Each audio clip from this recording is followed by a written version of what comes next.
All right. So here is the deal. We're gonna go over the syllabus, do all the kind of standard stuff, but I want it to be very upfront about who I am, how I teach, and how you may need to adapt and accommodate to my teaching style. Some of my greatest professors of all time were some of my worst professors of all time. And I don't mean that worst personally, it's just I have a certain learning style, and it's from me being dyslexic. And so as a dyslexic, sometimes things work and sometimes things don't. And it's up to me to try to figure out, well, what works for me. You know, everybody in here has a different learning style, and everybody in here has certain types of test taking that you enjoy. You know, some people like multiple choice, some people think multiple choice like on the Water Boy. Remember Mama from the Water Boy, right? What is the devil, right? So multiple choice, the devil. For me, multiple choice, hey, how's it going? What's your name? Peter. Where are you from, Peter? Here. From Bourgeois Hall. All right, Peter, everybody. Awesome, man. Welcome, Peter. Don't be late again, Peter. So today, I'm going to get over about my rules and about being on time. I don't lock the door on the first day of class because people may not know that I'm obsessive compulsive about people being on time. And this is why, because as a dyslexic, when you throw a wrench in my machinery, I'm like a butterfly. So now I have no clue where I was. Where was I? The earth cooled, dinosaurs roamed.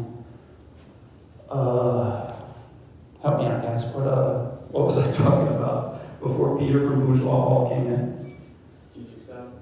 Yeah, thank you. Why I'm here, right? Teaching stuff. So for a dyslexic, reading is tough. It's hard, and words get jumbled and letters get jumbled. So that's why I don't do like short answer questions or essay questions. And every person has a different writing style and interpreting. It's very tough for me. So the style of test that works for me is to write the questions. It takes me a long time, but I write the questions on Word where that's what I understand, and then I give you multiple choice. So that way there's no interpretation. There's no, I gave you points, I didn't give you points. That's kind of what you meant. I can't handle that, right? So it has to be very cut and dry, straightforward. Hey, how's it going? Where are you from? Bourgeois Hall, yeah, 2 for 2. All right, welcome. Don't be late again.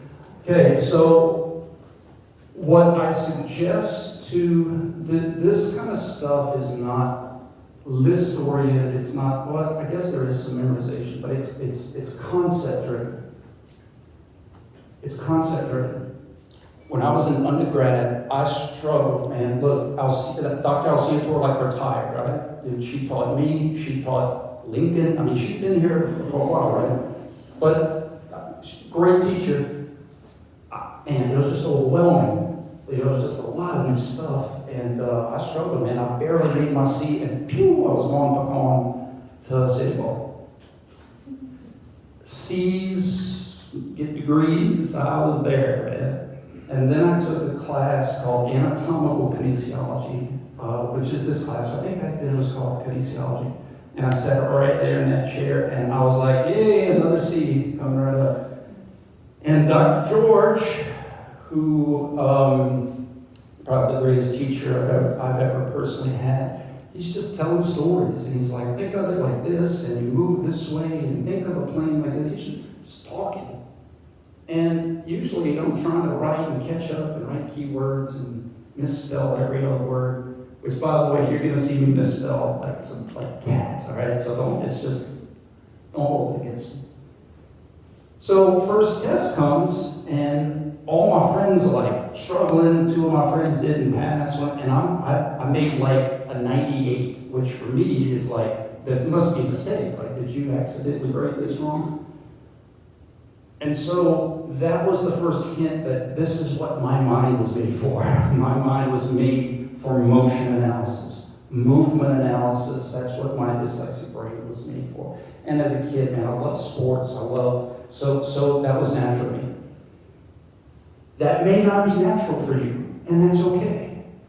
So our job in this together is for you and I to find a way that my style can transition to your style. You know, they have adapters, right? You know, you get like a power plug and then you can change the adapter to fit your computer. That's what we have to do here. I have to literally have the potential to have 70 different adapter plugs to find how to get information from my computer into your computer. And I'm willing to do it, but you gotta help me. You gotta help me find what plug works well for you. So as a biomechanist, that's what I do for a living. I apply physics and concepts of Newton to human motion. My friends in grad school, like the engineers that I took classes with, their job, they applied their physics to like how the door opened, still things. Human movement where the door and the hinges are moving, that's not as easy. Okay? So it will take a little bit of patience, but I'm working on my patience. I come here early. Come early. If you want to talk about a couple concepts, have some questions, come early. I usually cut out class a few minutes late, not because I'm trying to get rid of it, because I want to make sure if you want to clarify something, you have that opportunity to come clarify before you got to go to your next class, okay? Now, I know what you're thinking. That dude got his shirt inside out. It's true. One time, I think it was like 2 years ago, we were half into the first lecture of syllabus, and a girl in the back raised her hand. I don't know, she's probably from Iran. Just kidding. I went to school with her dad. She raised her hand and she lets out one of these. I don't know if you know this, but your shirt is on backwards. And I was like, oh my God, that's so observant of you. Thank you so much. Yes, I know. The reason is because, so I'm a weirdo, but I have chronic subcutaneous bursitis in my shoulders. And it's a circulation issue. And the inside of your shirt has these seams that rub and irritate the heck out of my shoulders, especially when I'm moving around and doing stuff. So what I found is that if I flip my shirt inside out, where the smooth part is now there's less friction, it's less painful, and let's be frank, man, I'm 43 years old, I got 2 kids and a wife. I don't really care about like looking cool, right? So, but there's reasons. So like there's reasons why I wear beanies. It's to cover my ears and keep my eustachian tubes warm for better drainage flow of my sinuses. So, am I weird? Yes. Are there reasons usually for why I do weird stuff? Yes. And it's all good, okay? So by next week, I want all of your shirts inside out, right? You start the trend and beanies. So, going back to who I am, what I do, and why I'm boring you with this information, because I feel it's important for you guys to have an understanding of where I'm coming from, so that way we can better, again, the analogy, make that transition for me plugging it into your computer. Small little town of Delcombe, Louisiana. Who does not know where Delcombe, Louisiana is? That's fine, man. Raise your hand with pride. It is small. Like, we have one red light. It changes colors like twice a day. It doesn't really have to change colors. And when I came from Delcombe, and now I look back, it's because of my dyslexia. I didn't find out I had dyslexia until my children were coming up and we found out they had dyslexia. I'm looking at them like, oh my God, that's what's wrong with me. I didn't think I was good enough for college because I struggled in school, man. Struggled in school. We have spelling bees, and I'd be like, look, I'm just going to save you guys the time and just go sit down. And when you don't realize why everybody can spell school, but you can't spell school, and it weighs on your self-confidence. So I didn't kind of want to go to college because I didn't think I could do it. Didn't think I was smart enough. And got to college here, and I majored in athletic training because athletic training, like sports, but I didn't think I could do it until I took kinesiology. And then it was like, any Marvel fans, movie fans, right? Captain Marvel, right? Remember when she had that little chip? And she was like, you weren't giving me my powers, you were giving me my powers. Yeah! Dude, that's how I felt, man. Like, once I realized what my mind was made for, I was just like, so I acknowledge there's a lot of things I don't do well. But there's one thing that I do really, really well. And that's this. This is my world. And I'm not saying I'm the greatest teacher. It's just my mind sees all of the stuff that I'm going to try to teach you. And I love it so much, and I want you to love it so much. So you're going to be getting a lot of analogies. You're going to be getting a lot of silly sounds. All right? You're going to be getting a lot of passion. Kinesiology, human movement studies.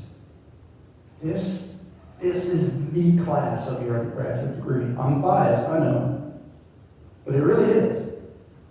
Physiology, right? Micromechanics, I like to call it. I can't have a conversation about physiology with my parents. Okay, now Dad, let me tell you about this ryanity receptor. Right? Oh my God. And look, phosphofructokinase. Oh. What? I'm not saying that's not important.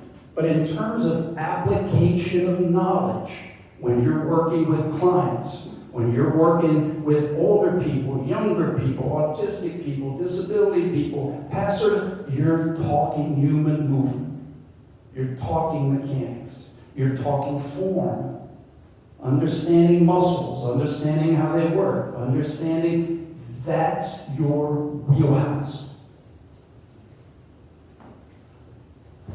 This is where your application will come from, this class. Okay?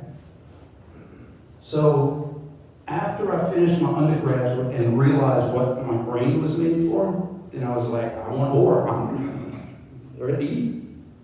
Went to Southern Mississippi for an athletic training graduate assistantship. Did my master's in exercise science. And then one lesson, well, a lot of lessons. I'm going to teach you a lot of life lessons, hopefully. Maybe take it or leave it. But you know what they say? It's not what you know, and see, this is what it's who you know. It doesn't even matter. It's who knows you. It's not what you know, and it's not who you know. I know Michael Jordan, but that's not going to give me anything because he don't know me. Okay, that's what I'm trying to say. Southern Mississippi. I looking to go to get my doctorate in biomechanics, and my boss at the time, Matt Smith, said, well, I got about this. I was like, bro, you got to talk slower, man. I ain't listening. He said, I have a friend. I'm translating in South Louisiana. He said, I have a friend who works at Auburn, and they have a potential graduate assistantship. He said, here's his wife. She runs the program. Give her a call. Guys, I've never been to Alabama. I think I passed through Alabama. So I called this lady, and she says, wait, where are you from? And I said, I'm from Louisiana. And she says, where are you from? And I was like, South Louisiana? And she was like, what town are you from? And I was like, Delco. It's kind of a trick question, right? Because you don't want to be honest because that may hurt you sometimes. And I was like, Delco? And she was like, I'm from St. Martinville. And I'm like, get out of here. And I had the job before I even had the job. And so that's how I got to Auburn, because my grades weren't good enough, and my GRE scores, all right, I took the GRE, and they sent me back an emoji, my English was horrible. So they accepted me basically on probationary status that says if you pass, you can stay in, but if you don't pass the class, you're out. That's how I could get into grad school. Okay? So at Auburn, that's where I learned about biomechanics. And my major professor, Dr. Myra, is the godmother of my oldest son, and Dr. Nels Madsen, who's one of my professors, Lord of the Rings, right? That dude made Gollum. His 3D motion capture was responsible. He has an Academy Award that Jennifer Garner gave him. Also, a cool story about Dr. Madsen. I need to pull up a picture. Imagine a 6'4" guy, glasses. He rides a bicycle with a basket to school every day. And that dude will elbow your throat in basketball if you give him the chance. Cutthroat. Hey, Brian, we're playing pickup basketball, and I heard you played back in the day. And I was like, dude, I dribbled. I put back in. Well, we'd love to have you one day. And I was like, like, man, go and play ball. Man, I was like in my 20s, mid-20s. Get to the court, it's a bunch of older professors. Madsen gets the ball, elbows me in the face, drops back and lays it up. And it was like, oh, good try there. Oh my God, dude, I think it's cool. That dude made Gollum. He's a real nice guy. He sends Christmas letters every year. What does that have to do with this class? Is that knowing where I came from, when I finished at Auburn, I wrote Dr. George, who taught me this class. I said, Dr. George, you don't know me, but I was a student because of you. I took an interest in biomechanics and anatomical. And he said, next time you're in town, let's do lunch. I said, yes, sir. He said, I'm going to be retiring soon, and going to need somebody to take over this class. So, fate, God's will, I call it blind luck, maybe. But I got to literally come straight from grad school to teach in the very room that I took classes. That was what I was meant to do. So I take a lot of pride in what I do. Again, I'm not saying I'm the best. I'm not at all. I'm different. I'm weird. I'm quirky.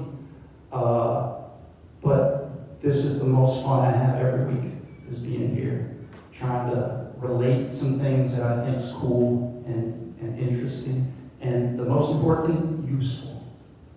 The usefulness of this stuff. You're going to have this stuff forever. Like, it's not like some classes where you got to learn like the 10 steps of this and the 5 strategies of that, and when you're done, it's gone. No, man. This is going to be stuff you will have forever. You're going to be able to use this forever. Even if you don't work in kinesiology, if you exercise, you're going to be using this stuff forever. And even not even exercise, activities of daily living, cooking, cleaning, fixing, understanding movement makes you more efficient. You're going to be using this stuff forever. All right, old dogs and new tricks. I'm going to do something that I've never done before, and previous classes are probably not going to like you for it, but I don't care. I am going to start recording. Now, everybody here can record. Some people like, oh, we're on cell phones. I'm not that get off my lawn. Everyone here can record because that's how I learn. I have to hear the stories. So you're free to record. However, I am going to record all my lectures and I'm going to post them. Okay? So you can rewatch, you can re-clarify. Because a lot of times what happens is someone that says, I thought you said right, but it was left. I mean, I'm giving a silly analogy, but this way you can have something to make sure you can go and make sure. And look, sometimes that's, oops, it's happened. Not perfect. So that's where we can make sure we're all on the same page, right? That being said, you still got to come to class, and I'll get onto that when we go down into the syllabus. All right, here we go. 220 requirement. Mr. Chris went through the list and took out students that don't meet this requirement. That's statistics, guys. We students that have passed 220 over C have a much better chance of passing exercise phys and anatomical piece. This isn't an anatomy class. I'm expecting you to know what a humerus is and know what a figure is and know what a tibia and fibula is. I don't have time to be. In other words, if you're going to take an English class, they will not spend any time saying, let's go over the alphabet, right? Or buddy the alpha. Well, now we'll recite the code of the L's. We don't have time. Now, I'm going to use those words, but we don't have time to literally start from the ABCs. So that's what you get in the labs and biology. If you're not, now listen guys, I'm not going to go into ossicles and incus malleus stages, major bones of the body, right? So I'm not asking you to know them all, I'm asking you to know the major players for movement. Tibia, fibula, talus, femur, patella, that kind of stuff. Pelvis, ilium, ischium, pubis. So if you're kind of like, I took it, but do a little back, go back and, that's why they have preseason training before the season starts. So you get the rust out and kind of play a little bit before the season starts. All right, guys. Be on time. Don't test. Yeah, dude, look, that's our final exam. I have it posted outside my office. Don't ask. Just don't is finals week, man. Just put that in your calendar now, and I don't like to play. Don't ask to leave classroom exam. Go to the bathroom before your exam. If you got to go, you turn it in. Okay, you're done. And that's actually why I don't do long exams. Most of my exams, if you know it, you're in and out in 20 minutes.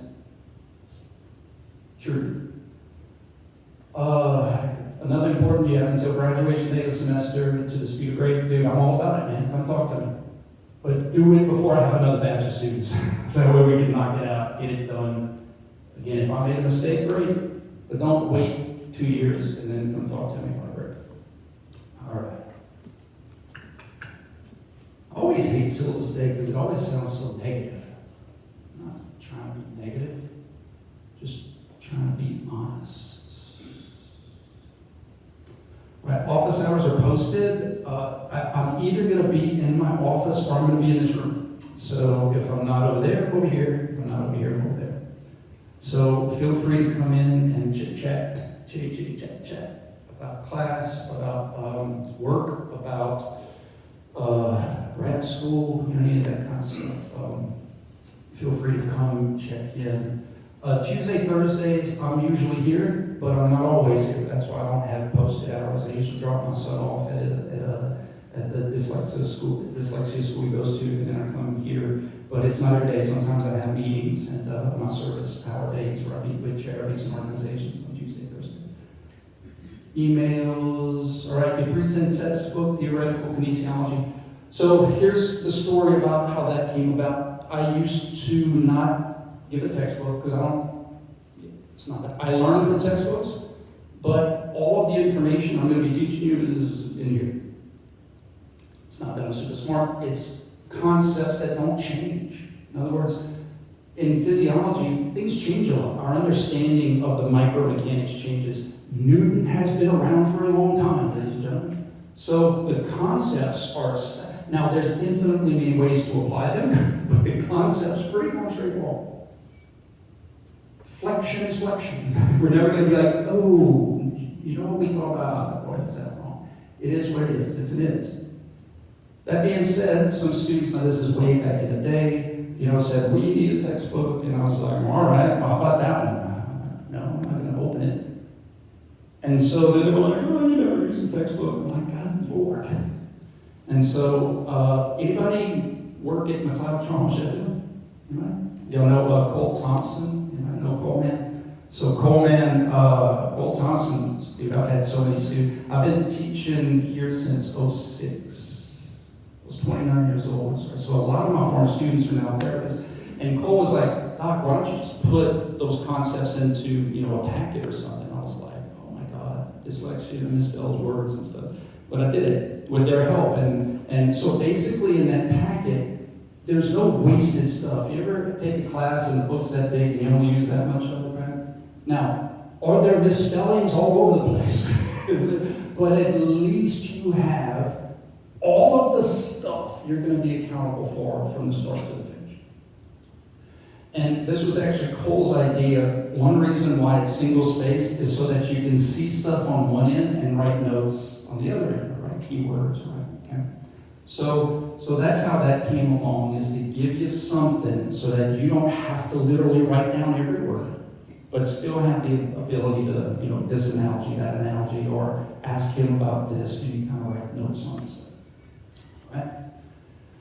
I am using a Brian Campbell Delcom modified grading scale. This is an easy C. I really do believe that. It's a harder B.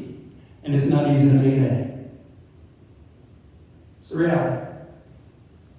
So in other words, A's shall be earned. 90 to 100. 89.999999.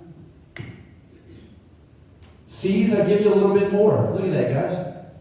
Well, B's, I give you a little bit more. 78. All right? Give you a little help. Look at what I did for a C. 65.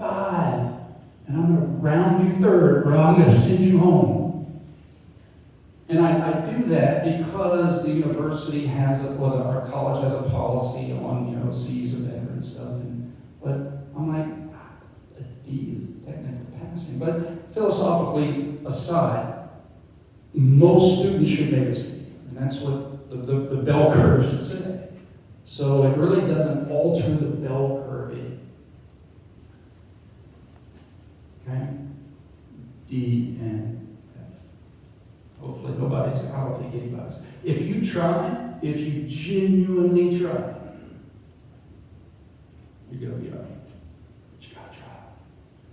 All right. Here is the deal with tests. You got 4. You got 4, and they all count the same. The 4th one is the final.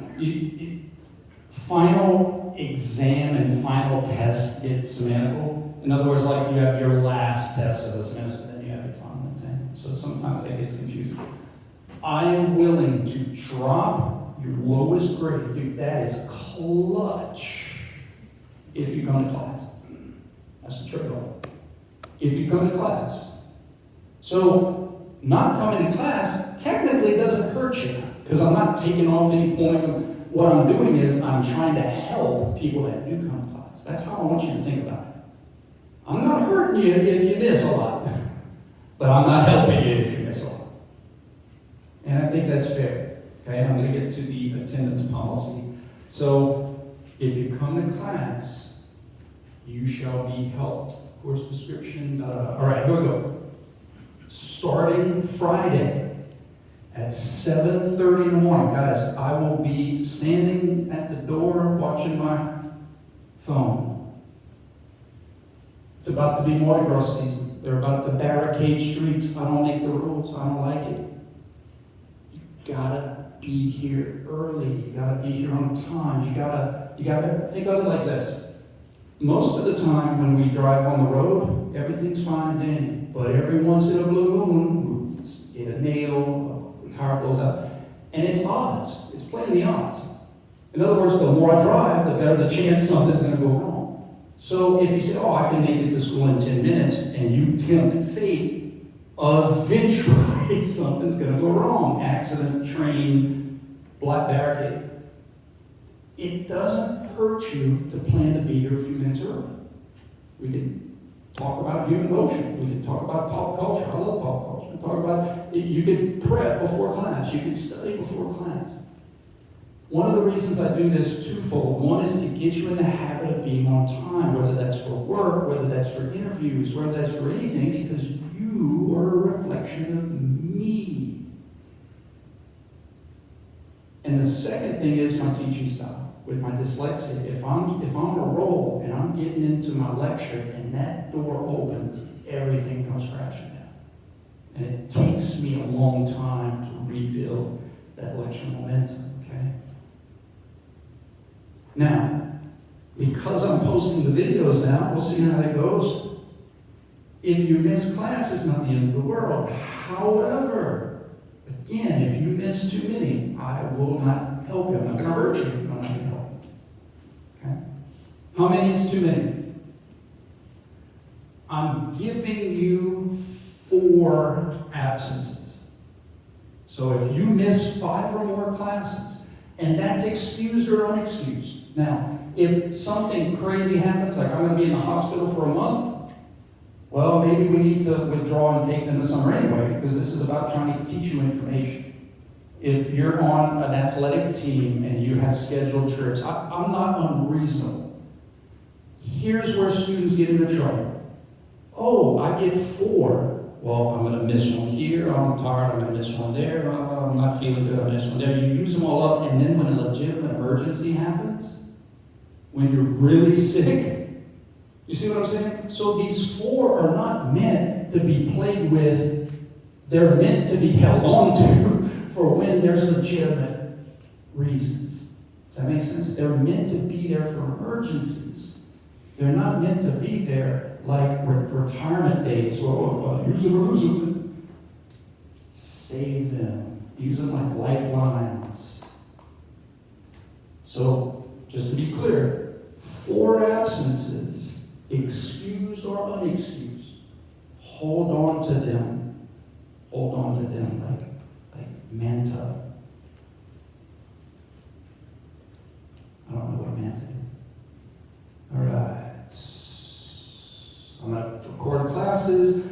quick summary. So, again, I'm trying to be a better communicator.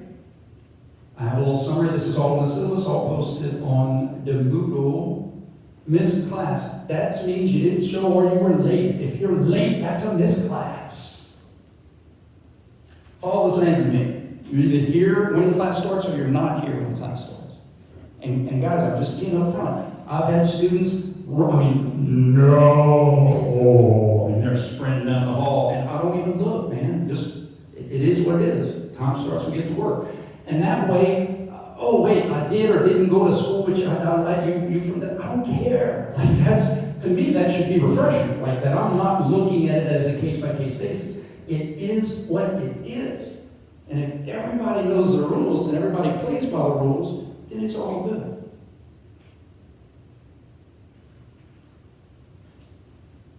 Positive about being 7:30? Dude, I know 7:30 is bad. I know. But there's parking.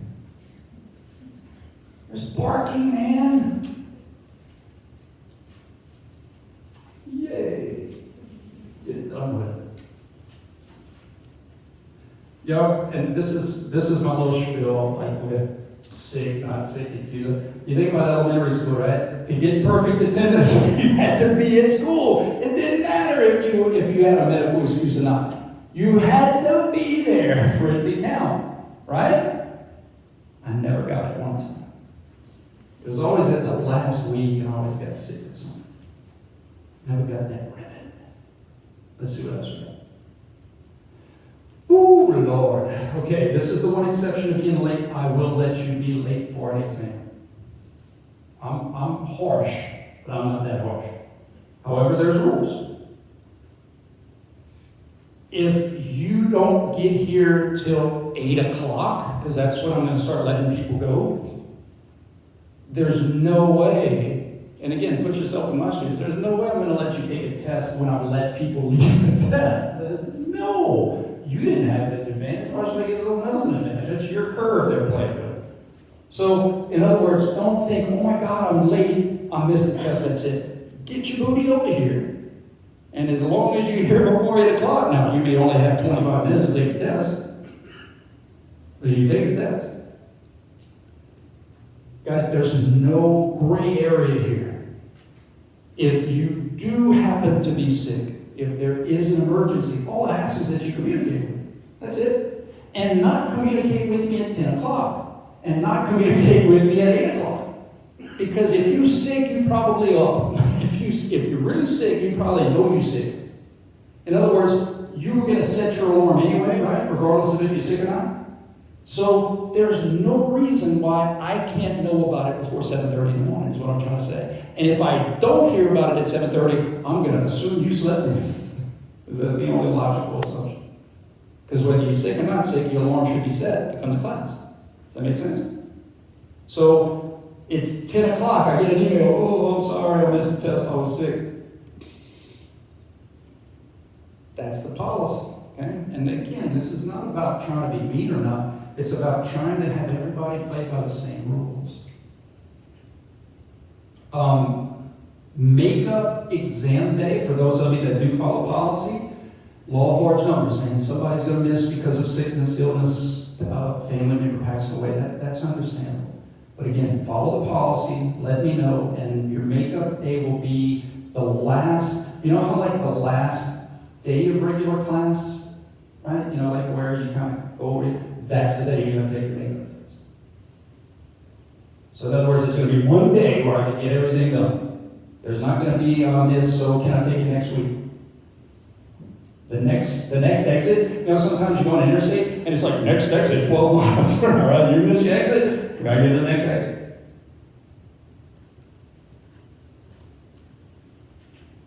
So that will be our designated makeup day. Yeah, you guys are excited.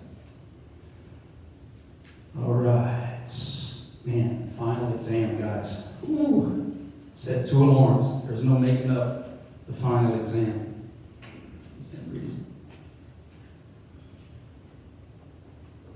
And that is when our final exam is. I think it's a Monday. Get her done. ADA statement, guys. If you want to take your test at the Disability Service Center, it'd be awesome. Just communicate that. Let me know. All right. So, syllabus on Moodle. I'm going to attempt to post this video, I'll see how it goes, on Moodle. In accordance to, again, this is a blessing or a curse. I'm going to have syllabus information on your first test. I know. But if you think about it, that could be like super easy questions to get right. And it's my way of trying to make sure we're on the same page about understanding things like how many classes are you allowed to miss and what's the policy on it. I mean, to me, if I did that and you have a better understanding, then maybe we're going to avoid some problems down the road, okay? And again, super easy questions to get right on the test. 3-foot putts. One thing about this class, guys, you got to make your 3-foot putts. I use a lot of analogies in here. Some of the questions that I'm going to ask you are challenging, but not all of them. Not every question are mind-blowing questions. Meaning that if we're talking about your test, and you're like, this question's not fair, that question's not fair, I'm like, okay, let's talk about it. I might go to a 3-foot putt question that was literally what's 2 plus 2, and if you got that one wrong, we got a problem. So we gotta make our 3-foot putts. We gotta make our gimmies. Okay, so that's why, like, I look at syllabus questions like, give me as many as you want, because that's very straightforward, easy question. Okay. Any questions, things that I didn't cover on your end? Because you guys were so great this morning, I'm canceling class Monday. Yeah, I have that power. Just take out my wand and do a spell. How many of you guys are taking 15 hours or more this semester? Okay, hands down. 16 or more. Hands down. 17 or more. Hands down. 18 or more. Hands down. 19 or more. Hands down. 20 or more. Bless your heart. It's awesome. Get her done. My last year, I did a full summer, 21, and then 18. So here's the last bit of advice I'm going to give you. And it was advice that was passed down to me from my major professor, Dr. Meyer. Don't ever try to eat the apple in one bite. Little bites. Little bites are tolerable. You can do little bites. Every class is a little bite. Every class is a step, and then I build on that step, and then I build on that step, and then I build on that step. So if you think about it, that first step is technically a part of the last step. Think about it. But if you don't constantly eat the apple in little bites, what's going to happen is bite, and then you're going to miss this, and then all of a sudden you're going to have to make a leap from there to there. And you may make that leap. You know, if any of you guys, I always reference pop culture, Batman, The Dark Knight, where he had to like jump the face. You may make it. But I look at my job as I'm a bookie. I'm a kinesiological bookie. I want you to have the odds in your favor, man. I don't want you to have to gamble on making a leap. I want it to be an easy step for you, not a huge leap because of odds. All right? So, class Friday, you can start reading ahead. You start reading about planes and axes. I'm going to get into that. And any misspelled words or improper sentence structure, yeah.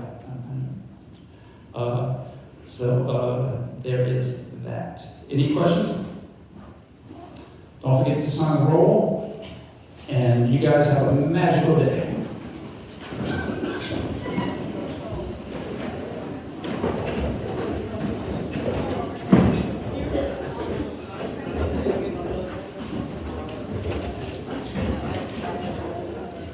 I guess.